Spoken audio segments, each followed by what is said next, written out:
दोस्तों, शारदा जी की जिंदगी अब अकेलेपन की आदत डाल रही थी। उनके पति मोहन जी का देहांत हुए करीब 5 साल गुजर चुके थे और अब वो अपने बेटे संजय और सुनीता के साथ रहती थी। मगर ये रहना सिर्फ नाम का ही था, क्योंकि इस घर में कोई उनका अपना नहीं था। एक दिन दोपहर के समय खाने की टेबल पर शारदा जी ने धीरे से कहा, बहू, मुझे खांसी बहुत आ रही है, इसलिए मैं चावल नहीं खा सकती। तुम चावल खा लो और मुझे ये रोटी दे दो। शारदा जी की अपनी बात अभी पूरी भी नहीं हुई थी कि संजय ने बीच में टोकते हुए कहा, मां, 2 दिन से सुनीता को भी खांसी हो रही है। आप उसे रोटी खाने क्यों नहीं देते और खुद चावल खा लीजिए। वैसे भी मुझे लगता है कि रोटी खाने में आपको कोई दिक्कत नहीं होनी चाहिए, इसलिए तो घंटे भर बैठकर खाती रहती हो। इतनी देर तक कोई खाना खाता है क्या? शारदा जी को अपने बेटे की यह बात बहुत दुख देती है। वो सोचने लगी कि उसे अपनी पत्नी की तकलीफ तो दिखाई देती है, लेकिन अपनी मां की तकलीफ क्यों नहीं दिखाई देती? क्या शादी के बाद बेटे के लिए मां की अहमियत बस यही रह जाती है? आज उन्हें अपने पति मोहन की बहुत ज्यादा याद आ रही थी। मोहन ने भी हमेशा अपनी मां का बहुत सम्मान किया था और पत्नी को भी ऐसे ही संस्कारों में ढाला था। लेकिन पता नहीं संजय के अंदर यह बदलाव कहां से आ गया। शारदा जी चुपचाप दाल पीकर उठ गई। अगर वो चावल खा लेती तो उनके जो खांसी थी वो और बढ़ जाती, इसलिए उन्होंने बिना कुछ कहे खाना छोड़कर वहां से चली जाती हैं। घर में कोई भी उनकी परवाह करने वाला नहीं था, लेकिन बस एक सहेली थी, सुमित्रा।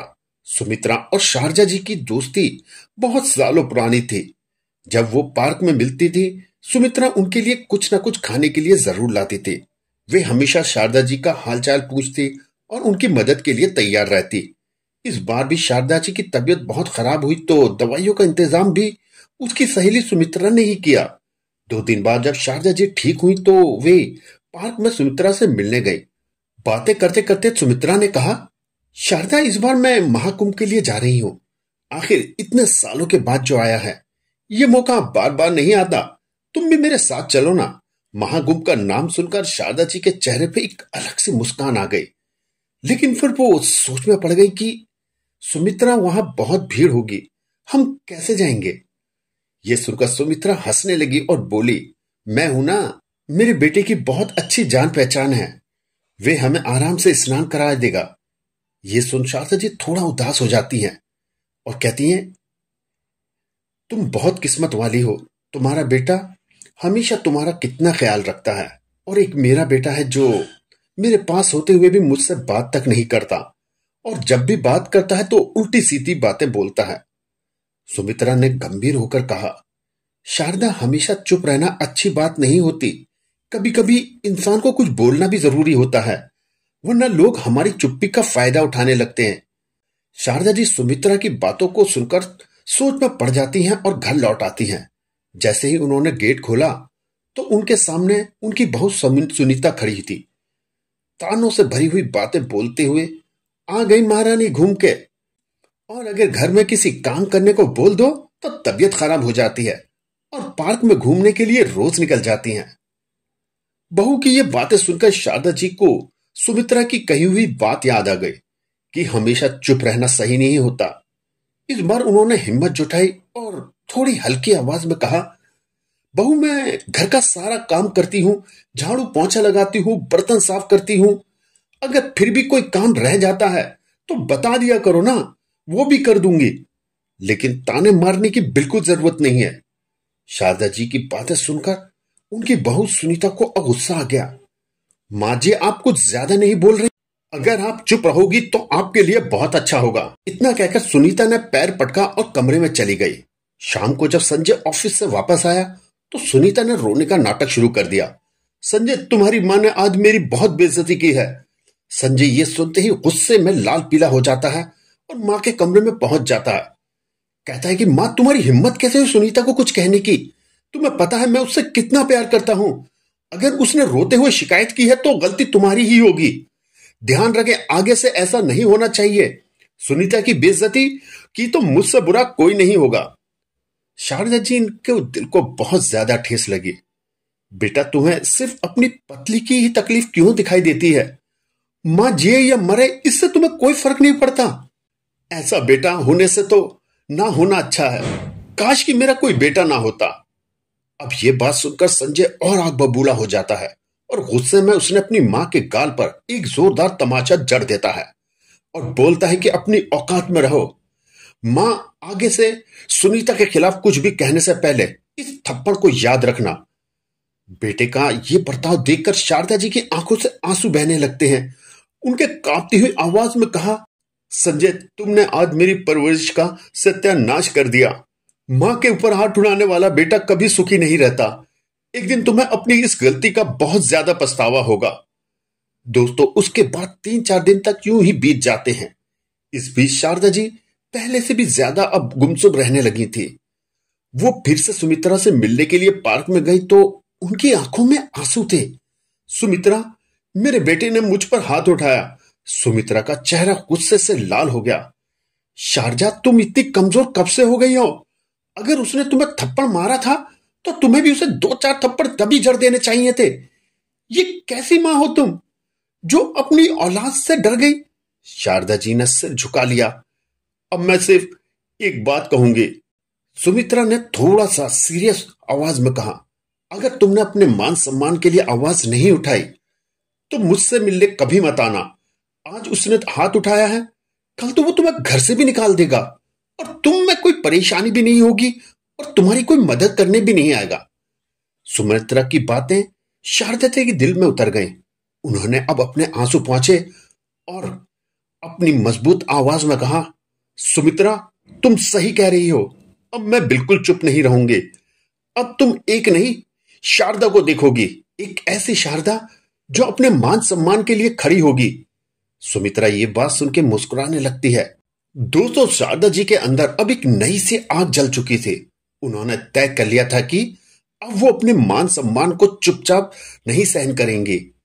घर लौटते ही उन्होंने सबसे पहले यह काम किया कि अपने गहनों और जरूरी कागजातों को इकट्ठा किया। फिर उन्होंने अपने पुराने मित्र रमेश जी को फोन किया, जो कि एक वकील थे। रमेश भाई, मैं अपने बेटे के घर में रह रही हूं, लेकिन अब मैं अपनी नई जिंदगी अपने हिसाब से जीना चाहती हूं। मुझे कुछ कानूनी सलाह चाहिए। उनकी ठोस आवाज में कहा तो रमेश जी ने तुरंत कहा, शारदा बहन, आप तुरंत मुझसे मिलने आ जाइए। मैं आपको पूरा रास्ता बताऊंगा कैसे आपको आगे क्या करना है। शारदा जी अगले ही दिन रमेश जी के पास उनके ऑफिस पहुंच गए। वहां उन्होंने अपनी सारी आप बीती बताई कि कैसे उनके बेटे ने उन पर हाथ उठाया, कैसे बहू हमेशा उन्हें ताने मारती है और कैसे परेशान करती है। अब वे इस बंधन से खुद को आजाद करना चाहती हैं। रमेश जी गंभीर होकर बोले, शारदा जी, आप कानूनी रूप से अपने बेटे से अपना खर्च भी मांग सकती हैं और अगर वे आपको परेशान कर रहा है तो आप पुलिस में शिकायत कर सकती हैं। शारदा जी ने सोचा, क्या मेरा बेटा सच में इतना गिर गया है कि मुझे उसके खिलाफ पुलिस में जाना पड़ेगा? आखिर कुछ देर सोचने के बाद उन्होंने फैसला किया कि वे बेटे के रहमो करम पर अब नहीं रहेंगे। घर लौटते ही उन्होंने संजय और सुनीता को बुलाया और साफ शब्दों में कहा, मुझे इस घर में अब नहीं रहना। तुम लोगों के लिए मैं सिर्फ एक बोझ हूं, इसलिए मैं खुद को इस बोझ से अब मुक्त कर रही हूं। मैंने अपना एक छोटा सा मकान किराए पे लिया है और अब मैं वहीं रहूंगी। मेरी जरूरतें कम है और जितना मेरे पास है वो मेरे लिए बहुत काफी है। संजय और सुनीता ये बात सुनकर उन्हें झटका सा लगा। मां, आपको कहां जाना है? आपको हमसे तकलीफ क्या है? संजय ने थोड़ी सी नरमी भरी आवाज में पूछा, लेकिन ये नरमी शायद बस दिखावे की थी। शारदा जी थोड़ा सा मुस्कुराए। जब मैंने तुम पर भरोसा किया तब तुमने मेरी परवाह नहीं की। अब मैं खुद पे भरोसा कर रही हूं। अब मुझे किसी का सहारा नहीं चाहिए। इसके बाद शारदा जी ने अपना सामान पैक किया और बिना पीछे देखे उस घर से चली गई। दोस्तों, अब एक नए सफर पर थी, अपने आत्मसम्मान की तलाश में, अपनी पहचान की खोज में। शारदा जी ने अपने किराए के नए घर में कदम रखा। छोटा सा कमरा, एक खिड़की से बाहर खुला आसमान दिख रहा था। यह उनके पुराने घर जितना बड़ा या आरामदायक तो नहीं था, लेकिन यहां बहुत ज्यादा सुकून था। यह जगह उनकी अपनी थी, जहां ना तो ताने थे और ना ही कोई अपमान था। कुछ दिनों तक तो उन्होंने अपने पुराने जीवन की यादों को मन से निकालने की बहुत कोशिश की।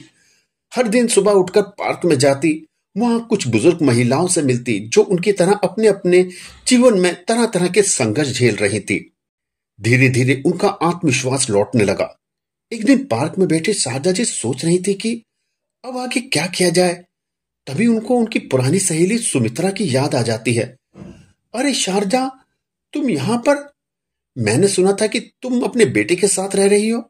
सुमित्रा ने चकित होकर पूछा। शारदा जी मुस्कुरा रही थी, लेकिन वे अपनी जिंदगी खुद के लिए जीना चाहती थी। सुमित्रा ने उनकी हिम्मत की सराहना की और फिर एक सुझाव दिया। तुम्हें पता है, पास में एक स्कूल है जहां बुजुर्ग महिलाएं और बच्चों को पढ़ाने का काम किया जाता है। वहां तुम्हें कुछ पैसे भी मिलेंगे और समय भी अच्छा कटेगा। यह बात सुनकर शारदा जी को लगा कि शायद यही उनकी नई राह हो सकती है। अगले दिन उन्होंने उस स्कूल में जाकर वहां की प्रिंसिपल से मुलाकात की। उनकी शिक्षा और अनुभव देखकर प्रिंसिपल ने तुरंत उन्हें काम दे दिया। अब शारदा जी बच्चों को पढ़ाने लगी। उनके जीवन में फिर से एक नई ऊर्जा आ गई। बच्चों की मासूम हंसी और उसके सवालों ने उनकी जिंदगी को एक नया मकसद दे दिया। धीरे धीरे उनकी अपनी पहचान बना ली।